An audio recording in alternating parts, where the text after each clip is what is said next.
বন্ধুরা, সুপ্রিম কোর্টে 2014 টেটের যে প্রশ্নভুল মামলা তার একটি শুনানি হয়েছে এবং আগামী সপ্তাহে এর আরেকটি শুনানি রয়েছে।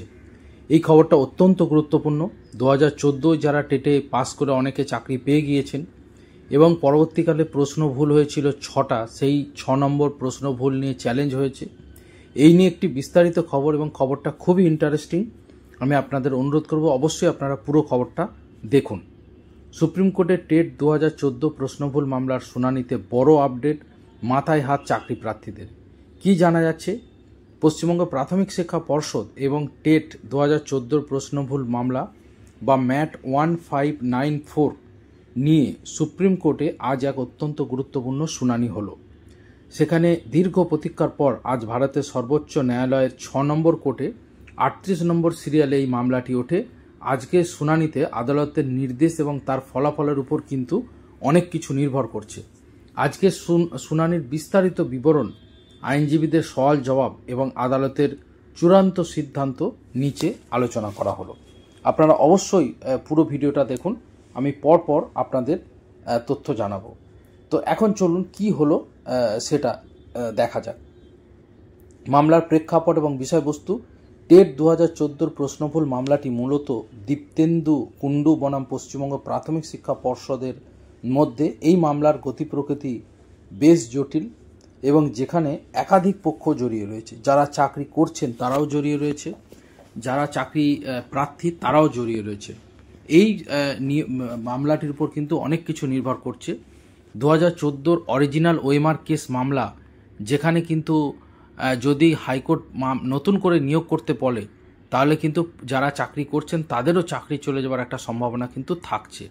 দীপ্তেন্দু কুণ্ডু, যিনি প্রাথমিকভাবে সকল পরীক্ষার্থীকে 6 নম্বর দেওয়ার বিপক্ষে মামলা করেছিলেন, অর্থাৎ যে 6 নম্বর 2014 সালে দেওয়া হয়েছে তার বিপক্ষে তিনি মামলা করেছেন এবং তার বক্তব্য যদি সঠিক হয়ে যায় তাহলে বুঝতেই পারছেন অনেকেই কিন্তু টেট পাস করবেন না। পশ্চিমবঙ্গ প্রাথমিক শিক্ষা পর্ষদ এবং প্রতিভা মণ্ডল, যিনি একজন সফল এবং চাকরিরত প্রার্থী, তারা হচ্ছে উল্টো পক্ষে রয়েছেন। প্রতিভা মণ্ডল এবং পশ্চিমবঙ্গ প্রাথমিক শিক্ষা পর্ষদও তার সাথে রয়েছে, যেহেতু প্রতিভা মণ্ডল একজন চাকরিজীবী, চাকরি করছেন। অন্যদিকে পর্ষদের অবস্থান, পর্ষদ এই মামলায় কখনো পিটিশনার আবার কখনো রেসপন্ডেন্ট হিসেবে ভূমিকা পালন করছে। তাদের মূল লক্ষ্য হলো সবাইকে ঢালাও নম্বর না দেওয়া এবং প্রতিভা মণ্ডলকে সঙ্গে নিয়ে আইনি লড়াই চালিয়ে যাওয়া। অর্থাৎ তারা চাইছে যে সবাই যাতে নম্বরটা না পায়। 6 নম্বর যারা পেয়ে গিয়েছে, চাকরি পেয়ে গিয়েছে, তো ব্যাপারটা ছেড়ে দিচ্ছে তারা, কিন্তু একই সাথে যারা চাকরি করছে তাদের চাকরিটাও যাতে থাকে সেটা নিয়েও কিন্তু তারা মামলাটা লড়ছে। আজকের শুনানির শুরুতেই দীপ্তেন্দু কুণ্ডুর আইনজীবীরা আদালতের কাছে সময় চেয়ে আবেদন জানান। তাদের বক্তব্য ছিল তাদের সিনিয়র আইনজীবী অন্য একটি কোর্টে ব্যস্ত থাকায় আজ সওয়াল করা সম্ভব হচ্ছে না, তাই তারা 1 সপ্তাহ পরে শুনানির দিন ধার্য করার অনুরোধ জানান। অর্থাৎ বুঝতে পারছেন মামলাটি কিন্তু 1 সপ্তাহ পিছিয়ে যাচ্ছে। আনন্দবাজার পত্রিকাতে খুব ছোট হলেও কিন্তু খবরটা প্রকাশিত হয়েছে। বন্ধুরা, কি বলা হয়েছে? পিছলো শুনানি। প্রাথমিক শিক্ষক নিয়োগের জন্য 2014 সালের টেট পরীক্ষায় প্রশ্নপত্রে ভুল নিয়ে মামলার শুনানি পিছিয়ে গেল। সুপ্রিম কোর্ট জানিয়েছে শীতের ছুটির পরে আগামী বছর শুনানি হবে। বুঝতেই পারছেন যে এখানে আনন্দবাজার পত্রিকায় যা দেওয়া হয়েছে এখন এটা বিষ বা জলে বলা যায়।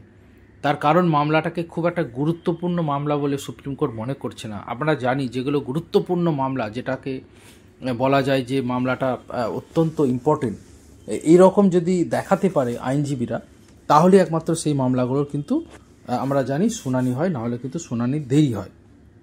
তো অবশ্যই সুপ্রিম কোর্ট এটাকে বিরাট গুরুত্বপূর্ণ মামলা মনে করেনি এবং মামলাটি পরের বছর করার কিন্তু সিদ্ধান্ত নিয়েছে। অন্যদিকে দেখুন, এই সময় পেপারেও সুপ্রিম নির্দেশ যে হস্তক্ষেপ এবং প্রশ্ন ভুল নিয়ে মামলা, এই দুটি খবর প্রকাশিত হয়েছে। আমি এক এক করে আপনাদের শোনাচ্ছি। সুপ্রিম নির্দেশ হস্তক্ষেপ যে প্রাথমিক ও উচ্চ প্রাথমিক ও কর্মরত শিক্ষকদেরও টেট দিতে হবে, আপনারা জানেন। সুপ্রিম কোর্টের 1 সেপ্টেম্বরের রায়ের প্রেক্ষিতে ন্যাশনাল কাউন্সিল ফর টিচার এডুকেশনের হস্তক্ষেপ দাবি করল পশ্চিমবঙ্গ প্রাথমিক শিক্ষক সমিতি।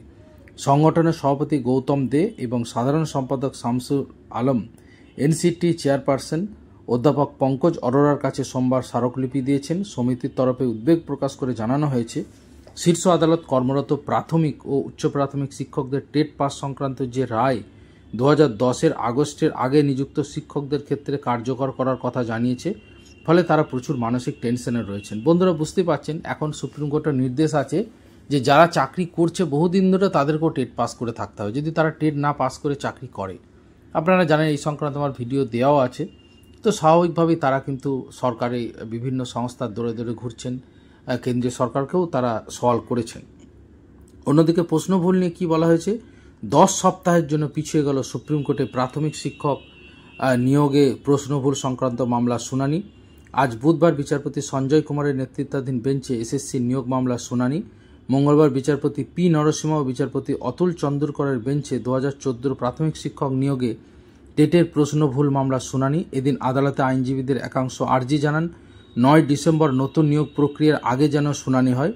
প্রথমে আগামী মঙ্গলবার শুনানির দিন ধার্য করা হলেও আদালতের কার্যবিবরণীতে দেখা যায় পরবর্তী শুনানির দিন ধার্য হয়েছে 3রা ফেব্রুয়ারি। বন্ধুরা এই সময় পেপারে বলেই দেওয়া হয়েছে কবে শুনানি, 3রা ফেব্রুয়ারি। অর্থাৎ যে 6টি প্রশ্নে ভুল ছিল তার জন্য নম্বর শুধু আবেদনকারীরা পাবেন না সব পরীক্ষার্থী পাবেন, তাই নিয়ে শুনানি হবে আগামী বছর। তার আগে সব